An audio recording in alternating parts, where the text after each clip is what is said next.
Vocês acham que o invejoso, ele tem dificuldade de acreditar, de ver o que a Bíblia está falando, que Deus tem para a vida dele também? Porque ele só consegue, aquele velho ditado, ver a grama do vizinho. É mais verde. Né? Aí o pastor Marcelo falou sobre a questão da grama do vizinho, quando você chega perto vai ver que ela é sintética, né? Ele falou isso no culto da semana passada. É porque outra característica é a subjetividade, é a forma que ele enxerga. Às vezes o cara até tem uma posição melhor do que a do outro, que ele está invejando, sim, mas não consegue ver isso. Isso é interessante porque muitas vezes as pessoas pensam que o invejoso é só aquele que está numa posição, pelo menos dentro das organizações, uma posição inferior. Eu só invejo aquele que está numa posição acima da minha, dentro do nível hierárquico. E isso não é verdade. Isso. Existem pessoas que estão numa posição hierárquica maior, mas que invejam as pessoas que são seus subordinados. Inveja porque ele tem uma habilidade melhor do que a dele. Inveja porque ele é mais jovem e ele tem grande chance de um dia estar no lugar dele. Então existe isso e não é só... as pessoas pensam que vai ter... Né, eu vou invejar só aquele que tem algo mais do que eu tenho. Não. As pessoas muitas vezes têm, mas invejam aquele que não tem. Ah, mas que não tem uma posição dentro da organização que eu estou falando. Inveja porque ele tem uma habilidade com tecnologia que eu ainda não desenvolvi. Ele tem uma qualificação que eu ainda não consegui. É interessante. E a inveja pode ser decorrente de qualquer área da vida da pessoa, né? Isso. Pode ser por uma... Porque normalmente a gente pensa em inveja por causa de um bem material, mas não é. Não. Pode ser pelo namorado do outro, pela família, pela alegria que o outro tem. Isso. A pessoa olha e fala, poxa, eu tenho tudo para ser feliz, eu não sou, e fulano não tem nada, tem o menos que eu tenho e é mais feliz do que eu. Eu falo assim, às vezes a pessoa está... Estou com dúvida, será que eu sou invejoso, eu não sou? Tem duas perguntinhas, se a pessoa, ela pensa nisso. Uma é, se você costuma pensar, por que eu não posso desfrutar do que os outros desfrutam?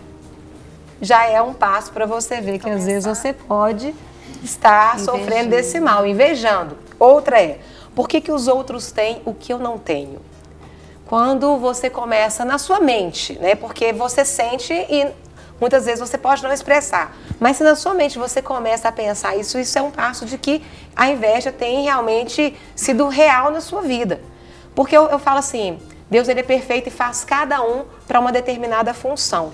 Se você não foi feito para aquela função, é porque Deus te chamou para outra coisa. Com certeza. Não é o que você é menor ou que você é inferior, não. Deus te chamou para fazer um outro papel. Então, fixe nesse papel que Deus te chamou, ao invés de ficar vivendo a vida do outro, porque o invejoso ele não vive a vida dele, ele vive a vida de outro. E ele não consegue desenvolver o que Deus chamou para fazer. Você falou, eu me lembrei, por exemplo, o Ministério de Louvor é um negócio que chama atenção demais para invejoso, né? Quer dizer, o cara está lá na igreja, ele quer estar lá na frente cantando, porque tem o microfone na mão, mas ele não foi chamado para cantar. Então dançar, né? Ou dançar, ou pregar, pregar no púlpito, pregar no púlpito. Pregar, todo mundo foi chamado para pregar, mas com o microfone na mão, alguns só que vão fazer isso. Né? E às vezes o cara deixa de desenvolver, né? Como é que você lida, por exemplo, Jesus, quando você nota, porque você, por ser uma pedagoga, uma professora cristã, você precisa dar uma solução para alguma situação de inveja, assim. Como é que você trabalha isso na vida dos adolescentes lá da sua escola? Eu tenho trabalhado com eles muito a questão de valores, né? E sempre eu bato na tecla. Valores morais, respeito, educação, confiança, honestidade. E muitas vezes, assim, a gente, dentro da sala de aula, é um mundo, né? Você está falando sobre aqueles valores, mas todo mundo está te focando ali naquele momento. Mas são poucos que a gente consegue atingir, né? Os corações, com a palavra e com os ensinamentos. E muitos têm mudado de comportamento e atitude quando a gente trata não diretamente sobre a inveja, mas sim sobre os valores morais, né, que faz parte da nossa vida. Eu fiquei pensando, qual que deve ser a postura da pessoa que está sendo invejada? E às vezes ela convive com um invejoso de carteirinha ali do lado dela. Às vezes ele nem sabe que está sendo invejado, né?